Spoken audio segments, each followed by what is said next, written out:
Let's go drift it.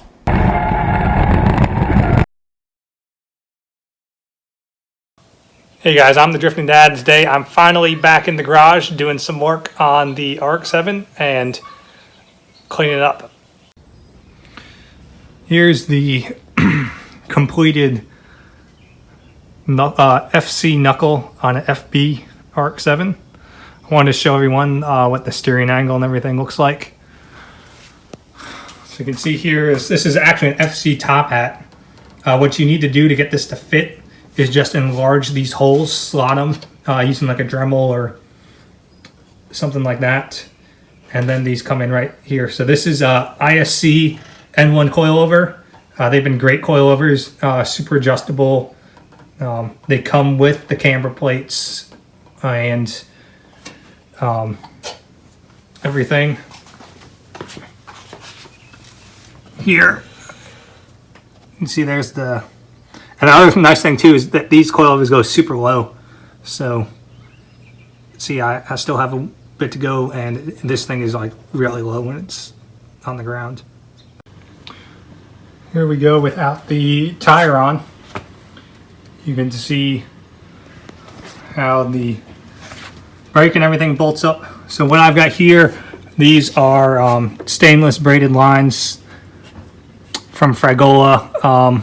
They're actually pretty cheap for what they are, and then you just buy the adapters from a 10mm inverted flare to -4AN, and I think that's on both sides. These are obviously the Turbo 2 calipers. I've got Hawk Performance HP Pluses, I believe, in there. Great brakes. Had them over like 3 or 4 years. Never had to replace them. And phenomenal stopping power with these 4-piston brakes.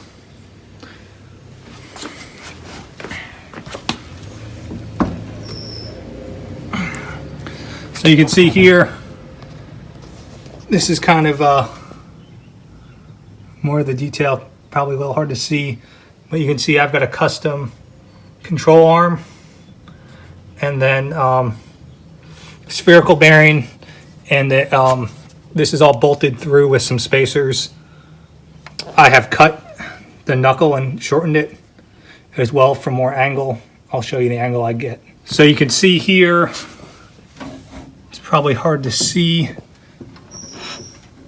but you do get some good caster trail because this point is forward of this point here. Let me see if I can show you from the... Right here, you can see like right about here is where the pivot point is for the knuckle, and then you can see it's like a little farther back is this is the axle center line. So that actually helps create the caster trail, like I was talking about in my previous video. So here's full lock. I'll put the tire on so you get a better idea, but it's a decent amount of lock. So here's full lock. Well, I haven't measured the angle, but that's what it looks like here.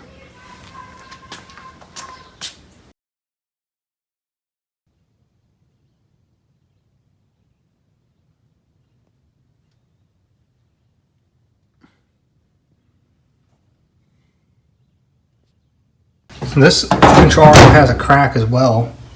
I totally expected the crack to be through the weld. Like maybe the weld didn't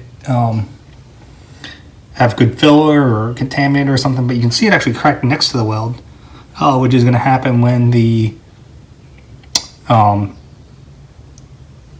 I'd say that if you don't have enough penetration on that one side, and then it kind of propagates up into the stock part of the control arm. So what I'm wondering is maybe this metal is no good on the control arm. So I may just fabricate full control arms instead of trying to piece together a stock arm and then my extension. Because the extension was strong, this weld was good, Then here's the other arm. You can see it broke at the weld, which means, say, the weld's not strong enough or hot enough. One thing I could do to make this stronger is I'll put this back, weld it, actually weld on the back side as well here, and then make a fish plate, what they call it. And it would just basically double over here and weld that with some rosettes, and that will make this joint much stronger. And I'll probably do the same up here as well. Make a fish plate here that would have these holes so I can get more strength to the joint. So you can see I've got custom control arms from my car, but you don't necessarily need those to be able to run FC RX7 knuckles on your FB. All you need to do is change the ball joint that's on your stock control arms, and that's actually fairly easy to do. The ball joint you need is from a 1980s Mazda 626, which I'll put the link in the description as well and show it up on here, and that will fit inside the FB arm. One word of caution though is with the FB arms, I found that after you press out the ball joint the first time, you're gonna definitely have to weld in the new ball joints, otherwise they're gonna fall out, as I've seen before.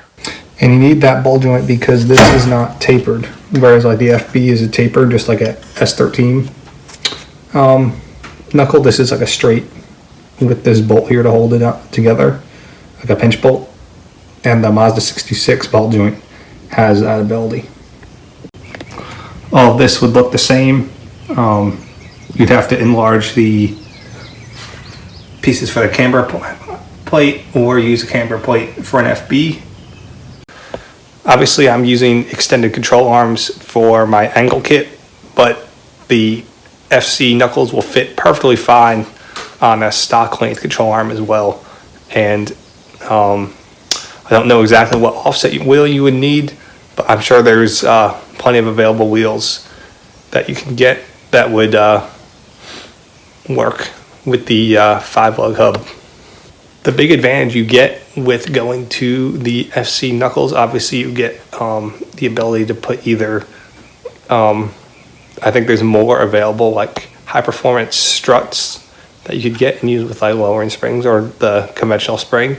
And then also you have a wide range of coilovers you can use.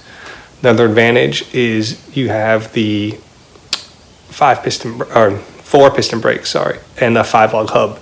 So if you're doing like a rear axle swap to a Ford 8.8 or something like that, you can get matching 5-lug all around like I have, and then additionally you get the big brakes. You can also fit the 4-lug hub from the I think convertible FCs have, so that's a 4x114. So obviously that opens your wheel choices as well. Brakes are a big thing too, because I mean, just look at the size of this rotor. This thing is massive, way bigger than the stock FB rotor, and then with the car as light as the FB, this makes a huge improvement in stopping power. One other thing I'll be doing is putting this hood vent on. Obviously it's a big departure from the hood scoop, which the hood scoop was always designed to be a temporary thing. I was definitely not a huge fan of it, and I think these D-Max style hood vents will work good. Thank you guys for watching my video. I hope that you enjoyed it. I'll definitely be releasing some more content. Let me know what you guys want to see. I think something that I would like to do in the near future is kind of a video on what it takes to drift an FB RX7.